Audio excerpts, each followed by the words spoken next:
इस वीडियो को लाइक करें, हमारे चैनल को सब्सक्राइब कर बेल आइकन जरूर प्रेस करें। नारसंगी पुलिस स्टेशन में एक कत्ल का मुकदमा दर्ज किया गया। आज दोपहर 12 से 12:30 बजे के दरमियान नारसंगी थाने के हुदूद मंचीरुला के इलाके ग्रीनलैंड वेंचर में एक शख्स सैयद हिदायत अली उम्र 31 साल को एक खुले प्लाट पर नामालूम अफराद ने चाकू का वार करके कत्ल कर दिया और फरारी इख्तियार कर ली। मालूम हुआ है कि मुतवफ़्फ़ी का ताल्लुक गोलकुंडा के छोटा बाजार इलाके से था और वो सऊदी में इंजीनियर की हैसियत से काम करता था। नारसिंगी पुलिस ने इस मामले में तफ्तीश जारी है और एक मुकदमा दर्ज करते हुए मुख्तलिफ ज़ावियों से तहकीकात शुरू कर दी है।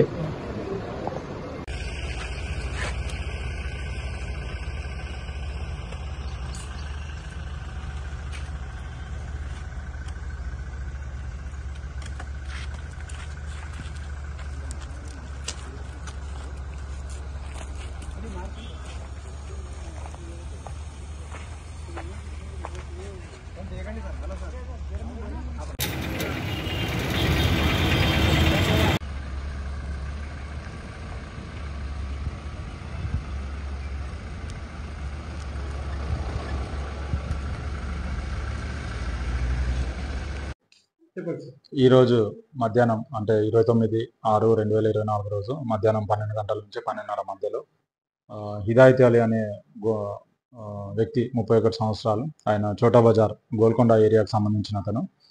ఆయన 15 నుంచి 20 రోజుల మధ్యలో అక్కడ నుంచి దుబాయ్ నుంచి సౌదీ అరేబియా నుంచి ఇక్కడికి హైదరాబాద్కి వచ్చిండు. వాళ్ళ ఇల్లు గోల్కొండలో ఉంటుంది. ఆయన పొద్దున 11 గంటల టైంలో ఇంట్లో నుంచి బయలుదేరిందని చెప్పి వాళ్ళ ఫ్యామిలీ మెంబర్స్ చెప్తున్నారు. మాకు 12:30 ఆ టైంలో మాకు ఇన్ఫర్మేషన్ రాగా ఇమ్మీడియట్గా మేము అక్కడ రష్ అవ్వడం జరిగింది. అక్కడ మంచిరేవుల విలేజ్లో green lands venture, DS villas ఆపోజిట్లో ఉన్న గ్రీన్ ల్యాండ్స్ వెంచర్లో ఒక ఓపెన్ ప్లాట్, నిర్మానుష్యంగా ఉన్నటువంటి ఒక ఓపెన్ ప్లాట్లో మేము వెళ్ళి చూస్తే అక్కడ ఒక అన్నోన్ డెడ్ బాడీ పడింది. అన్నోన్ డెడ్ బాడీ ఎవరు ఏంటి అనే వివరాలు తెలుసుకోగా సో హిదాయత్ అలీ అని తెలిసింది. వాళ్ళ ఫ్యామిలీ మెంబర్స్కి ఇంటిమేషన్ ఇచ్చినాము. అక్కడ హిదాయత్ అలీ అనే వ్యక్తి ఇంటి నుంచి వాళ్ళ ఫాదర్కి సంబంధించిన ఒక పాలిష్ వెహికల్ తీసుకొని రావడం జరిగింది. అతనితో పాటుగా ఇద్దరు ఉన్నారు అని చెప్పి తెలిసింది. అది సస్పెక్ట్స్ ఎవరు, అక్యూజ్డ్ ఎవరు అని చెప్పేసి మేము వెరిఫై చేస్తున్నాము. వాళ్ళ మధ్యలో ఏదో గొడవ జరిగినట్టుంది. ఆ గొడవలో ఉన్న పర్సన్స్ కత్తితో అతని పైన దాడి చేసి చంపడం జరిగింది. అక్కడ నుంచి పారిపోయింది అన్నట్టు కూడా తెలుస్తుంది. మేము ఇన్వెస్టిగేషన్ చేస్తున్నాము. ఇన్వెస్టిగేషన్లో భాగంగా మేము టీమ్స్ ఫామ్ చేస్తున్నాము ఆ కిలోని పట్టుకోవడానికి. త్వరలోనే ఆ కిలోని పట్టుకుంటాం.